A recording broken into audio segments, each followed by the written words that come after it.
aku yang ini yang bilang kalau misalnya gaji suami aku yang profesinya pilot itu 200 juta. Padahal aku cuma lagi ikut-ikutan ngeramein yang lagi viral. Asli aku tuh sama sekali nggak ada niat untuk sombong, flexing, atau apapun yang kalian bilang. Jadi tuh buat yang belum pada tahu, walaupun sebenarnya ini tuh udah rame banget. Jadi ada artis yang mau nikah sama pilot. Nah dia itu bilang kalau misalkan gaji pilot itu 200 juta. Karena kebetulan profesi suami aku itu sama kayak calon suami si artis, dan itu juga lagi rame diomongin. Jadinya aku tuh ikut-ikutan aja, seru-seruin. Istri-istri pilot yang lain juga banyak yang nge-stitch, banyak yang ikut ngeramein, ikut komen. Kalau yang ngerti sih komennya gak baper ya, malah ikut ngelucu-lucuin gitu loh. Tapi buat yang gak ngerti, kalau misalkan aku itu cuman bercanda, itu komennya pedes pol. Sampai ada yang ngata-ngatain anak aku segala. Yang masih kepo sama gaji pilot itu setiap orangnya beda-beda ya say. Kalau misalkan suami aku, dia itu kan FO senior, nggak nyampe itu 200 juta. Emang sih pilot itu dalam sebulan gajinya 4 kali. Ada uang transport, uang kata, uang terbang, sama gaji pokok. Cuman gak sampai 200 juta, itu kalau suami aku ya. Cuma di sini aku nggak nyalahin mbak artis itu yang bilang kalau gaji calon suaminya 200 juta. Siapa tahu emang beneran gajinya 200 juta, karena kan setiap orang kan beda-beda ya gajiannya, tergantung jam terbangnya. Apalagi calon suaminya itu kan udah jadi captain ya, beda kan sama suami aku yang masih FO senior. Jadi mungkin aja bisa 200 juta guys. Pokoknya intinya berapapun gajinya, aku tuh sama sekali nggak bermaksud untuk pamer, flexing, atau apapun yang kalian bilang. Tapi asli sih komennya lucu-lucu banget. Ada yang bilang 200 juta itu dari Jakarta ke alam kubur lah, alam barzah. Tapi ada juga yang pedes-pedes parah sih, sampai ngata-ngatain anak aku segala yang gak tahu apa-apa gitu loh, masih kecil. Astagfirullahaladzim. Pokoknya intinya jangan salah paham sama konten aku. Aku minta maaf kalau misalkan ada yang sakit hati mungkin sama konten aku, oke? Nah kalau ngomongin masalah gajinya 115 jam, gak usah 115 jam aja deh, kita mentokin aja 120 jam. 120 jam dengan red captain senior di tempat kita kerja ya, di tempat kita kerja, gue dulu kerja, laki gue sekarang kerja, itu belum, itu udah digabung semuanya. Ada gaji pokok, ada gaji transport, ada gaji patah, ada gaji terbang, itu semua udah digabung. Itu belum. Bahkan gue hari ini sampai ngitungin dan itu belum. Gue sampai mikir apa gue yang salah ya. Tapi gue nggak tahu ya, mungkin dia, karena setahu gue pilot komersil udah nggak bisa terbang di private jet lagi ya. Pilot komersil tuh dari kontraknya sendiri, nggak mungkin dia terbang di mana-mana lagi gitu loh. Gue mikirnya gitu. Nah terus gue juga udah sharing, bahkan direksi itu jabatannya lebih tinggi dari pilot ya, for your information. Belum ada yang nyampe angka segitu penghasilannya dalam sebulan. Gue belum nemu sih, mungkin gue yang salah. Sepengalaman gue sih belum. Selama gue terbang sama captain instructor, captain senior, captain junior, itu belum. Ini kita lagi ngomongin captain aja ya, karena kan yang dibahas itu sekarang yang itu captain gitu ya. Kalau laki gue mah cuman FO senior gitu loh. Jadi kayak kemungkinannya 1:1000. Mungkin dia yang satunya, kita yang 1000-nya nih, yang di airlines nih, yang mungkin nggak nyampe segitu nih, kita yang 1000-nya, dia yang satunya gitu pikiran gue. Kerjaan gue sekarang jawab pertanyaan kali ya. Ya kan di komen yang VT yang rame itu bilangnya bisa kak, bisa aja kak kalau di Emirates, bisa aja kak kalau di Qatar, bisa aja kak kalau di luar negeri, emang bisa. Tapi balik lagi, kemungkinannya itu 1:1000. Kenapa gue bilang kayak gitu? Itu penerbang, pilot, cabin crew, itu semuanya kerja ada yang namanya maximum hours. Maximum hours itu artinya jam maksimal mereka bisa kerja. Penerbang, pilot, cabin crew, itu semua ada yang namanya maximum hour kerjanya. Tapi peraturan-peraturan penerbangan di Indonesia, di luar negeri itu juga ada, di ICAO juga ada. Tapi kalau untuk maximum hour sih gue udah baca di GCA sama ICAO tuh beda. Nah kalau di kita nih di luar di dalam negeri nih di Indonesia itu di DKPPU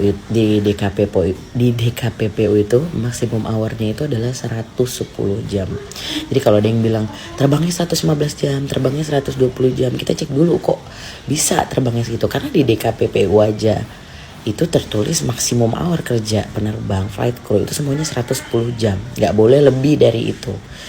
Makanya gini loh, kita ya penerbang itu semua ada aturannya. Kita terbang, kita sekolah itu semua ada aturannya, udah diatur sama dua organisasi itu gitu loh. Jadi kita bawa mobil aja, dapat SIM aja kan ada peraturannya gitu kan. Bawa mobil di jalanan ada peraturannya, apalagi terbang gitu loh. Ini alasan gue kenapa gue bisa berpikir kalau untuk di angka segini kemungkinannya kecil.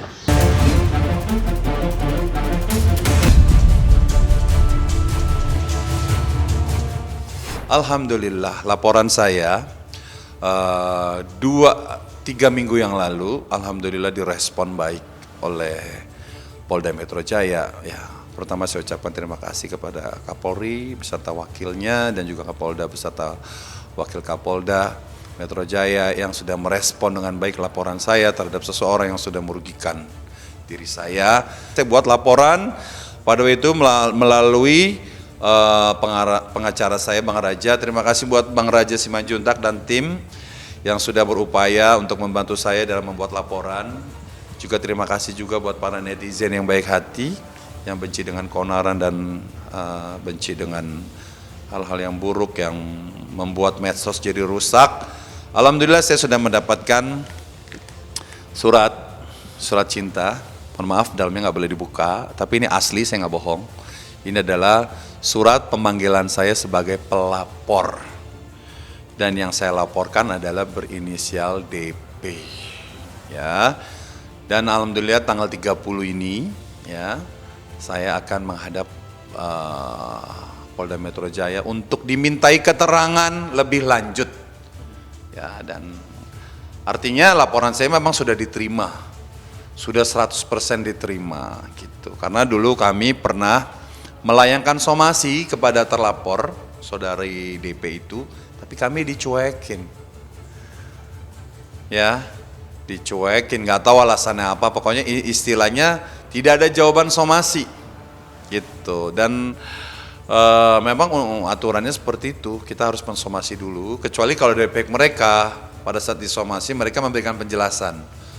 Nah ini tidak ada penjelasan, makanya bisa ditindaklanjuti gitu. Insya Allah besok saya ditemani pengacara, saya akan memberikan keterangan yang sejujur-jujurnya perihal yang terjadi pada diri saya pada saat ini gitu. Persiapannya ya Bismillahirrahmanirrahim. Supaya apa? Mudah-mudahan orang ini dapat pembelajaran ya. Mudah-mudahan orang ini melalui saya, mungkin sebenarnya di luar sana juga baik yang pengen laporin orang ini, cuman nggak berani, takut. Nah ini ilmu juga buat teman-teman. Kalau teman-teman melihat di medsos ya, ada yang kalian menganggap itu sangat merugikan buat kalian, membuat kalian resah, kalian boleh melapor. Jadi jangan cuman artis aja ngelaporin netizen. Netizen juga boleh ngelaporin kelakuan artis atau public figure atau siapapun, atau pejabat publik atau siapapun ya. Itu nggak ada masalah gitu. Kayak kemarin ada yang suka pegiat medsos yang dia makan es krim ya kan, apalagi dia pakai hijab. Ya itu boleh dilaporkan gitu. Jadi kalian gak usah takut, kalian punya hak.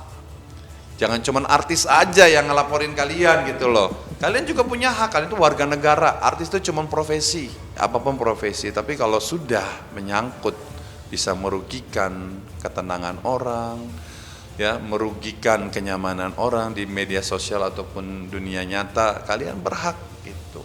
Misalkan ini dilanjutkan terus sampai ke jenjang berikutnya, mudah-mudahan orang ini akan berhenti ya melakukan hal-hal yang saya anggap atau kami anggap ya merugikan orang banyak gitu, karena ya memang sudah bikin onar gitu kan. Jadi kami tim sudah mempersiapkan fakta-fakta dan bukti-bukti. Ya semoga besok fakta-fakta dan bukti-bukti bisa memperkuat, bisa menjadi dasar kami, laporan kami yang terbaik ke depannya, seperti itu. Persiapannya sejak lama sudah dipersiapkan, sejak laporan sudah dipersiapkan. Laporan tanggal 8 bulan 8 2023 ya sudah dipersiapkan semuanya. Seperti itu.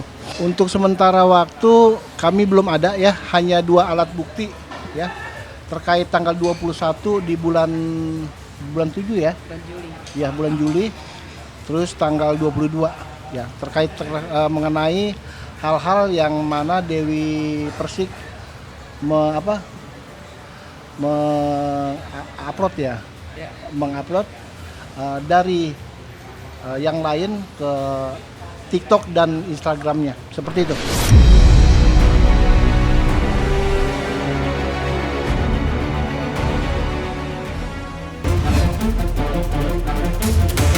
Dila sudah sampaikan waktu habis sebulan dia bercerai, terus bilang, Mami, I wanna back to back. I said, what? So angry dong, karena ini kesalahan yang Bekti bikin udah fatal, udah nggak bisa diperbaiki. Ya, udah pernah terjadi tahun 2016, sekarang diulang lagi, dan sudah diajab sama Allah tahun 2000 kemarin itu, waktu Desember, waktu dia ulang tahun. Sekarang ini orang mau mencaci saya, ya kan, bahwa seorang ibu jahat mau melepaskan darah dagingnya, tapi lihat dulu dong, kalian kalau ibu-ibu seluruh dunia, it's been Indonesia, kalau punya anak diambil dengan penjahat terus mau menyerahkan lagi. Ismin sudah ada bukti gitu loh. Jadi Bekti tolong introspeksi, Dila introspeksi. Ismin, I'm not wrong. Saya sampai mati akan mempertahankan hak saya. Kamu anak saya akan pertahankan, ya kan? I don't want to put you on the hell, ya kan? Karena suatu kalau anak kecil, ya kan? Kamu jangan kesini, nanti kamu kena lubang, ya kan? Ya, tapi kan Dila sudah punya brain, sudah punya anak, jadi nggak bisa dia bilang. Nah, Mami jangan atur-atur saya lagi. It's okay. Kalau kamu nggak mau diatur, tapi saya bicara ini sebagai lisannya Islam. Islam menyatakan di surat Nabi Lut, ini haram. Haram, tidak boleh. Kecuali kalau memang Bekti mau bertobat, tunjukin tobatnya dulu. 2 tahun dia Bekti harus perbaiki diri Bekti. Jadi kalau benar-benar Bekti bertobat, Ismin tobat itu ada 3 ya. Bekti ini sudah sholat taubat, sholat taubatnya benar nggak gitu kan? Dan sudah gitu menjauhi nggak dari perbuatan yang hina gitu kan? Terus sudah bertobat, menjauhi dan tidak mengulangi. Nah, kalau si Bekti kan mengulangi. Dan saya bilang ke Dila bilang saya mau menampung Bekti lagi.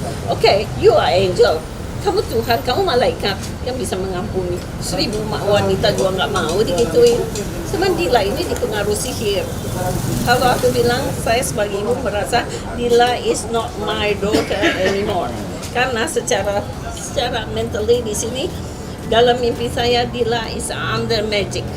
Itu aja. Whatever, nanti kalian ketemu lagi sama orang yang baca kartu, lihat apakah si Bekti, si Dila cinta mati sama si Bekti. This is bullshit. Kalau saya bullshit, saya bilang, karena saya juga punya suami dulu, saya mencintai suami seperti apa. How to respect the woman, respect the husband, ya kan? Seperti tapi Dini Bekti itu ngeyel, banyak kelakuan yang jelek, tapi buat anak saya itu, buat kemarin pernikahannya, Ismin, okay. Kita kembali karena saya bilang waktu tahun 2016 Bekti kamu bersumpah tidak melakukan. Oke, bersumpah atas nama Daphne Nabel. Oke, saya bersumpah and that happened. Dan kalau udah melakukan itu kan getahnya masih banyak tuh, ya banyak yang masih datang ke rumah, blacklist Bekti, sampai Dila mau melarikan diri, mau pindah rumah, ya kan Bekti, remember that? Ya saya bilang don't do that. Saya bilang kalau melakukan kesalahan, go forward. Kalian nggak bisa forward saya yang berdiri di depan yang suka blackmail sama kamu. Saya bilang gitu kan. Oke, cool down. By the way dia Bekti bikin lagi. Mau bikin apa? Bekti mau terus hancurin hidup anak saya. Bekti is already finished. Go back to the group. Ya kan? Anak saya jadi perempuan apa? Gila, kamu berpikir. You are woman. You are my daughter. You come back to me. You never nggak bakal miskin. Saya bukan orang miskin. Saya still have property. Jadi nggak usah khawatir. Nggak usah tanpa Bekti pun masih bisa hidup. Emang sih kalian pikir semua Indonesia Bekti kaya? Tunjukin kekayaannya di mana? Coba ada satu yang bilang Bekti kaya punya ini punya rumah ngutang, mobil ngutang, semua ngutang. Sampai kemarin pun saya bilang waktu bercerai, jangan lupa mas kawin kamu minta kembali. Karena dia beli perawannya kamu dari saya. Kalau bakti, tahajud, sholat, takbir, kembali dia memeluk agama Islam dan tidak menunjukkan 2 tahun dia tidak sakit, mentalnya, fisiknya, semua. Dia mau balik lagi ke dia, go ahead. Buat saya seperti itu. Tapi kalau dia masih sakit begini, si Dila mau balik lagi, saya bilang, what do you think, Dila? Pak Dila nggak mau dengar kata saya. Lebih baik saya putus hubungan, Dila, this time don't call me mommy. And this time I don't need your number. Saya block. Selesai 3 bulan yang lalu saya sudah block Dila. Karena apa? Ketemu saya aja tidak say hello, good morning, mommy. Assalamualaikum, mommy. No, like a robot. Terus baca asma sunnah. Hey, kamu baca nama selawat Nabi. You reading that inside your heart or just like a robot? Like that. After that, back home, video with the bad chick. Always video with the bad guy.